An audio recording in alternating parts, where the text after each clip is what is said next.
Like the craziest thing about my millionaire students, none of them are math geniuses. None of them are that intelligent. I'm not a math genius. I'm not that intelligent. But using the tools, using our brains in education, it's amazing to see what you can do. How much can I learn so that eventually, how much can I earn? Yeah.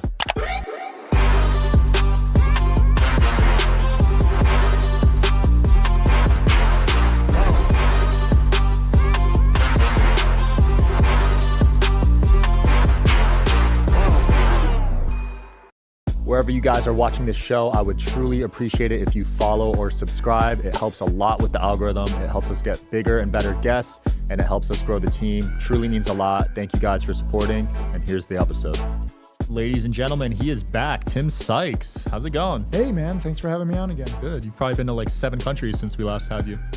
I think you say that like it's a joke, but I think it might be like 8 or 9. I'm not joking, man. I'm doing like 30, 40 countries a year. I love, trading, traveling with my charity, for food, for fun, with friends, with family, whatever. How do you decide which countries to go to? That's tough. There's a whole list, based on certain seasons. Like I always try to go to Japan for cherry blossom season, which is March and April. But then we have new schools opening up all the time. So I'll be in Bali. We have 2 new schools opening in December. So wow. It's just nonstop. You're cranking those schools out, man. Got to. Yeah. We have 116 schools now, but it's about 30,000 kids who are getting education every day, which I'm very proud of. That's amazing. I feel like schools opening them up here, it's not that impressive, but overseas it really changes some lives. People don't appreciate education here. They don't understand, what it's like not to have it. So there it's a luxury. Here, like it's like, oh, skip school, you don't learn anything. Yeah. Like let's go smoke behind the bleachers. So it's totally different. And this is why we're also filming a documentary in Bali for Karmagawa, like we've been filming for 2 years now, showing what it's like not to have the things that we have here. Like it's all perspective. There's a lot of depressed people, a lot of like use from people in first world countries. They're so depressed about their lives, they don't have perspective of what it's like in the third world country. So we need to bring that over here. And I think it's going to open a lot of people's eyes. Interesting. Have you seen depression in other countries? Yes, depression and also just hard living. Like depression is a luxury, right? Like, oh, woe is me. This is such a tough life. And I'm not trying to knock mental health like it's a big thing, but like it's just the hard living. Like you don't have time to talk about your feelings. You don't have anything. Like you're trying to just put food on the table. Literally you're starving, or like literally there's no houses. Like we just started building some new Karmagawa homes for families in need, where literally during the rainy season, their homes would get washed away because they're not well built. They're like pieces of plastic that they get from the river and they construct it during the rainy season. It might just disappear in the middle of the night. So we met a lot of fathers where previously they didn't have a secure home. They can't sleep at night because they're worried during rainy season they might be flooded. That's crazy. Yeah, I saw that video, man. That made me tear up. That old grandma that you built a home for, that was super Yeah, so now we have 14 homes built. The goal is to build 1,000 homes. So it's just starting with education, homes, whatever we can do to help people. Yeah. So how far does $100,000 US go in a country like Bali? So, I mean, the average school is $25,000 to $35,000. The average home is $2,500 to $3,500. Wow. You can also just, sponsor a family. Like $45 feeds a family of 4 or 5 people for 1 month. Dang. Think about what you spend $45 on. Like if you're in New York or LA, that's like one entree at a restaurant for one night versus a family for a month. So it's just perspective. And this is why, you don't have to donate big. Even small donations go a long way in third world countries. I really like your charity because you actually allocate the funds towards causes. You're not taking a huge percent like other charities. We take no percent. I pay all the charity fees myself, personally, just as my accountant's angry at me. He's like, you're not doing this efficiently at all. I'm like, I don't care. Yeah. This is a luxury for me to be able to give back and share it online. All the donations go straight to the projects and we look at every dollar. That's the beauty of a small charity versus some of these big ones where there's just so much waste. I know you mentioned Red Cross that one time and I couldn't believe, what was it, 92%? Yeah. And it's sad because there's also other countries like they were selling tents to people in need and it should just be given. You just can't control big money and, it's not just charity, it's governments too. There's so much excess. Yeah. We didn't even talk about what's being made in the world. Do you know 3 out of 5 pieces of clothing aren't even worn? They go into landfills, they go into the environment. Not worn at all? Not worn at all. So you're 60% of clothing made isn't worn. And it's just being sold real quick. Then you have fast fashion, you have Shein just destroying the world. They actually just got hit with a RICO Act a few days ago. Yeah, Damn. which is like you were mentioning them months ago. It's a big thing. Like fast fashion, you don't realize, okay, it doesn't cost a lot in terms of money. And so everyone's like, oh, this is such a good deal. But it's costing us everything in terms of the planet, in terms of the environment, in terms of wildlife. So it's just different kinds. Shout out to the Science of Scaling podcast hosted by Mark Roberge. It's brought to you by the HubSpot Podcast Network, the audio destination for business professionals. Each week, Mark, founding CRO at HubSpot CRO and senior lecturer at Harvard Business School, interviews some of the most successful sales leaders in tech to learn the secrets, strategies, and tactics to scaling company growth. He recently had on the head of sales from OpenAI, and that was a very interesting episode on the future of AI. Listen to the Science of Scaling wherever you get your podcast today.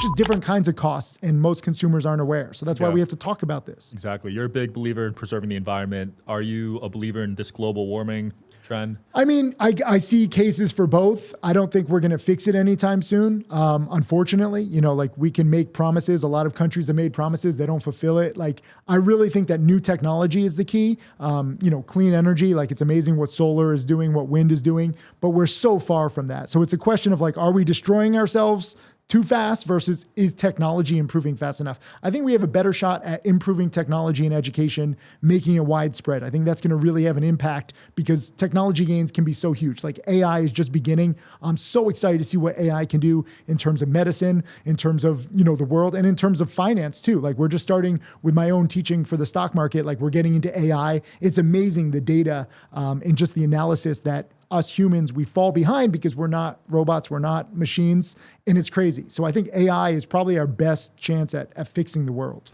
That's cool to see you embrace it because other stock traders are scared of AI.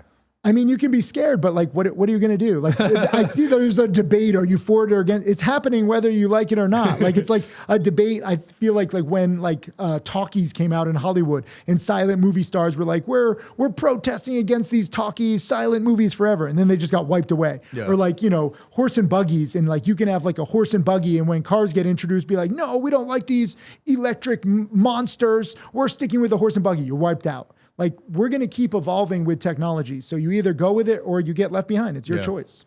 How has the stock market been during this? They're not admitting it's a recession, but it's definitely like a bad market, right? Pretty crazy, actually. Like the stock market is up quite nicely this year. Like the NASDAQ's up over 30%. Like this year, a lot of people don't realize it because it's technology. It's only a few companies, right? So it's like the Magnificent Seven. You have like Amazon, Microsoft, Intel, NVIDIA. Like these 7 stocks are driving everything because that's where all the money is going. That's where all the gains are going. Yeah. That's where efficiency is going. Like I said, like, you can try to ignore it, but in a few years, Amazon warehouses are going to be all AI, all robots, all the humans are going to get replaced. Tesla, all these, new companies like Tesla and Amazon and Uber, it's going to be all automated. That's where the efficiency is. That's where the cost savings are. So why wouldn't they do that? Yeah, agreed. I already saw Amazon started laying off people.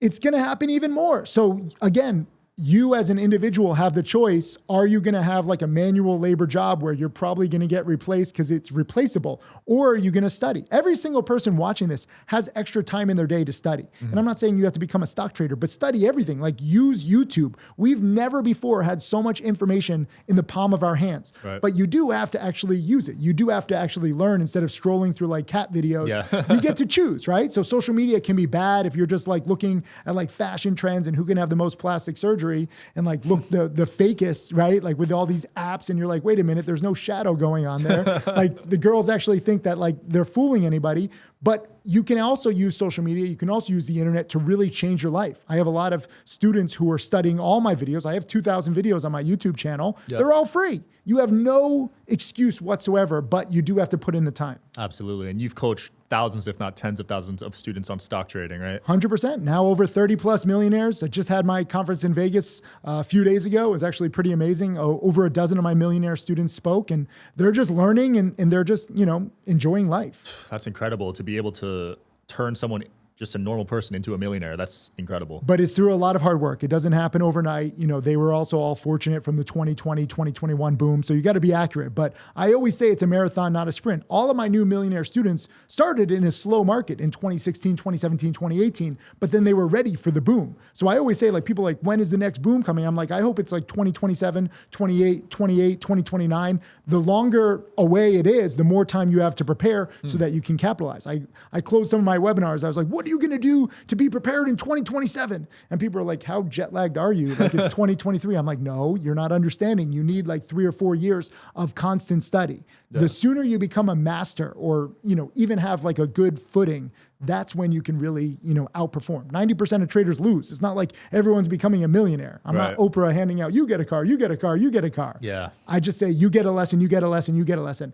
Then what are you going to do with those lessons? What are some commonalities you noticed from those 30 people?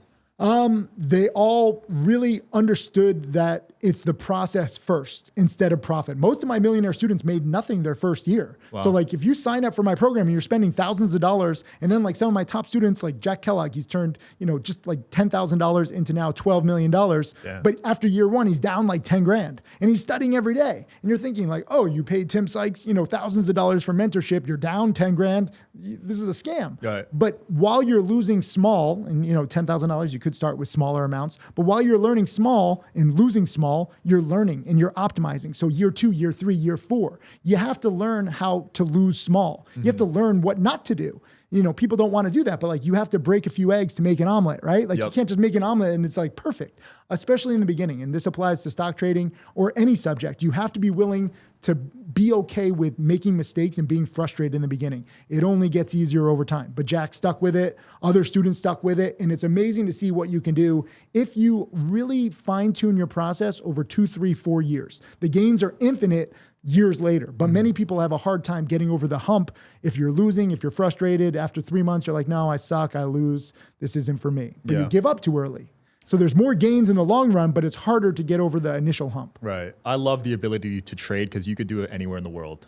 And look at your lifestyle. Welcome to Why I Travel. This is the laptop lifestyle, the smartphone lifestyle. We'll see what the Apple Vision Pro lifestyle is like. You know, I'm excited. The future is going to keep getting better. And as Starlink improves and we get more internet access everywhere, I was saying at my conference the other day, I was like, I remember dial-up modems.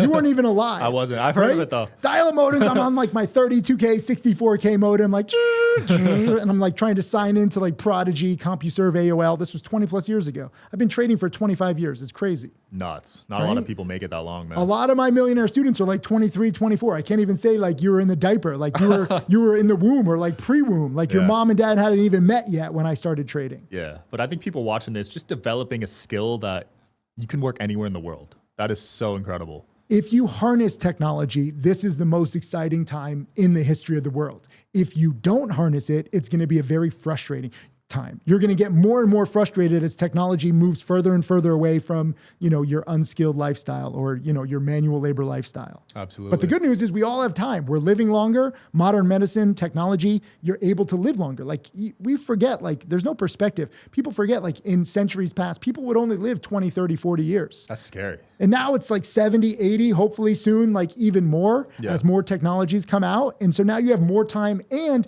you really need to maximize your time. Like with Netflix, right? It only costs what, $15, $20 a month. So the cost is low, but what does it cost you in terms of your life? Watching movies, watching fantasy shows, like something like picturing something else because your own reality isn't that great. Right. And this is a big problem, going to the movies, going to Netflix, like all these things take away your precious time from learning, from harnessing the ability to become a master over time, and then building your own dream life. Like I watch movies every now and then, I like it, I'm entertained, but I'm not trying to get away from my reality because my reality is amazing. Yeah, dude, I'm super picky these days with movies. Just because of the subliminal programming in some of them, especially the newer ones, I'm like, yeah, I'm not watching. Movies, TV shows, a lot of this entertainment, you know, video games, anything where it's designed to get you away from reality because they know that, I mean, 70% of people who have a job under the age of 30 hate their jobs. Yep. And you're spending 70% of your life at your job. So you have the majority of the people depressed or angry all the time, can't wait for the weekend to get away from the reality, go to the club, you know, go to the bars, just not think about what's going on in their life. Yep. And you're missing out on so much opportunity. Are you interested in coming on the Digital Social Hour podcast as a guest? Well, click the application link below in the description of this video. We are always looking for cool stories, cool entrepreneurs to talk to about business and life. Click the application link below, and here's the episode, guys. Like the craziest thing about my millionaire students, none of them are math geniuses. None of them are that intelligent. I'm not a math genius. I'm not that intelligent. But using the tools, using our brains in education, it's amazing to see what you can do. Like if you look into like just studies about the brain, we only use a small percentage of our brain. Yeah. But if you can activate it and you really, fall in love with education and learning, it becomes an addiction. And it's not just about the money. All my millionaire students, they wanted to be wealthy, but they fell in love with education in the process. And then it becomes a challenge. It's like, how much can I learn? How much can I learn so that eventually, how much can I earn? Yeah, I think the hunger for learning and always being on top of things is in a lot of successful people. And always improving, right? Like even my millionaire students, they might have made $1, $2, $3, $4 million, but they keep going. Like that's not enough to retire on. And then I have 2 students now, 8 figures, 10 million plus, and they keep learning. Wow. Like you can pull back. Like the cool thing is once you have enough money, you can pull back. You can take a week off, you take a month off, take a year off. You have that freedom. If you're in the rat race, it doesn't matter what you want, doesn't matter what you hate, you have to go into work, especially like manual labor. What if you're sick? What if you're injured? There's no days off. You're working injured, you're working sick because you need to like put food on the table. These hourly paying jobs are so bad for people because it doesn't matter how hard you work. I get people message me, I have 2, 3, 4 jobs. I'm working, so many hours in the day. You don't have enough hours to make enough money to ever get out. Right. So you're just like a rat on like this wheel spinning on the same wheel and you can't get off. That's why it's called the rat race. Yeah, and these days with inflation, you need over $1 million to retire. I would say even more than that. Like you need to really try to be comfortable. Like I'm proudest, yes, with my charity, we've now donated over $9 million, but I'm also very proud of like retiring my parents, moving them down from Connecticut to Miami. Didn't just buy them 1 place or 2 places. I bought 3 places, combined it, big renovation, and they're living, like the royalty that they are. And, awesome. They sacrificed so much for me when I was growing up. They didn't have much. I didn't have much growing up. And so that motivation of like trying to make a better life for your loved ones. Yeah. I mean, that's beautiful. That's beautiful. Did your parents teach you about stocks when you were young? No one knew. I'm totally self-taught. I literally use the internet. Like I'm a walking, talking example of what's possible. But back then, like I said, we had dial-up internet. Like I used to go to like the high school library and I would like skip class. Sorry. But I would go to the high school library to trade and I would like load web pages. And back then web pages were so slow. So like, I don't know if you remember this, but maybe I guess they still have it in libraries. They have like rows of computers. They used to do this. I probably not anymore, but like I think I've seen it. Old school, like 20 computers in a row because no one was there. I made friends with a librarian. I would load one web page on one computer, then go to the next computer and load one web page. And it would take like 30 seconds to a minute to load one web page. Wow. So I'm using I must have looked crazy from the outside, but I'm using like 10 computers just to load basic web pages back then. Wow. Shout out to that librarian for not snitching on you for skipping school. I made friends with him. So like we actually talked stocks and he was so against trading. He was, I'm penny stocks, I'm day trading, I'm like all the most evil things. And he was like, just invest in Johnson & Johnson. Johnson & Johnson has done decently, but not as much as I've done. Right. I think people with small accounts, you really should learn to maximize your small account. Most people with small accounts look at it as a disadvantage, like, oh, I can't wait to trade with a big account. But when you have a small account, like I say, it's like trading like a sniper. You can go in and out, make a few $100s. Like this morning, even when I'm filming in studios, I made about $300 today. Yesterday, I made about $700. The day before, I lost $500. But like small gains really add up. I've made over $7.5 million in trading profits. My average trading profit is just $1,500. Compound effect, and really just looking at opportunities. There's a lot of small opportunities. Big traders, big hedge funds can't take it because they're, it doesn't move the needle if they make it. Right. Like they have too much money. Jack Keller, one of my top students, like I'm talking about, my OTC strategy online. And he's like, no, that strategy's not for me anymore. You can only make $5,000 or $10,000 in a day. And now he's over 12 million. So for him, $5,000 or $10,000 is a bad day. But 99.9% of my students would love to make $5,000 or $10,000. So it's perspective. And there's a lot of low hanging fruit if you, are okay with quote small money. Yeah. So you're a bit more risky. Because some people just invest in the S&P every year, right? 8 to 10% per year, which is fine if you have $1 million or $5 million. But if you have $2,000, you're making $150 a year. It's not going to do anything. And then you have inflation. And so like, it's just not worth it if you have a small account. And I'm not just saying gamble recklessly, but if you have a small account, study a lot and then try to partake in some speculative strategies based on what you think is happening. And there's a lot of upside. So I still say trade scared. Like I trade penny stocks. I'm a day trader, so it's like risky stuff, but I say trade scared so that trading isn't so scary. Rule number one is cut losses quickly. I have so many 1%, 2%, 3% losses over the course of my career. If a stock is not doing what I want, I just get out. But my gains are bigger than my losses. We're trading volatile stocks, so the account grows. Yeah, you stay disciplined. That's where people mess up, when the emotions get involved. It's all discipline. People don't want to take losses. People don't want to seem like wrong, and then they double up, triple up, quadruple up, and then it's a very slippery slope. Yeah. So I'm teaching degenerates discipline. Yeah. It's like coming to Vegas and trying to tell people, don't play the slot machines, the odds suck, and the whole town is built on that. I think they just made 1.3 billion last month. It was something crazy. Because again, people with small amounts of money, they're looking for these like long shots, right? So they like trying to win the lotto and stuff like that. But I wish that they understood that if you study, you don't need to go for the 100 to 1, 1,000 to 1, 10,000 to 1 things to get rich. Like if you actually learn different strategies, and it's not just my strategy, but like there's so many different niches growing and you can do amazing things with small amounts. Yeah. But people don't want to study for hours for a chance to potentially make $100 or $1,000. They want to only think about millions, right? Like the Social Network, the movie is like, it's not cool to make $1 million. It's cool to make $1 billion. No, it's cooler to make $1 million because guess what? I know a few billionaires. They're unhappy. Right. Everyone uses them for money. They have to have security. Like it's a whole different world. They're in like prisons. I gave a TED talk about this, why I'll never be a billionaire. It's probably the least viewed TED talk ever because I was like going against everything. I had like a cool graphic of like this guy with all this fancy stuff and he had like a ball and chain as an ankle. The wealth was actually his prison. So I only have a few $1 million in the bank, but I'm proud to donate more than I actually have in the bank. Yeah. No, I mean, Ty Lopez just came on and he talked about this. He said the best level is like 100 to 200K a month. I agree. You really don't need as much as you think you do to be happy.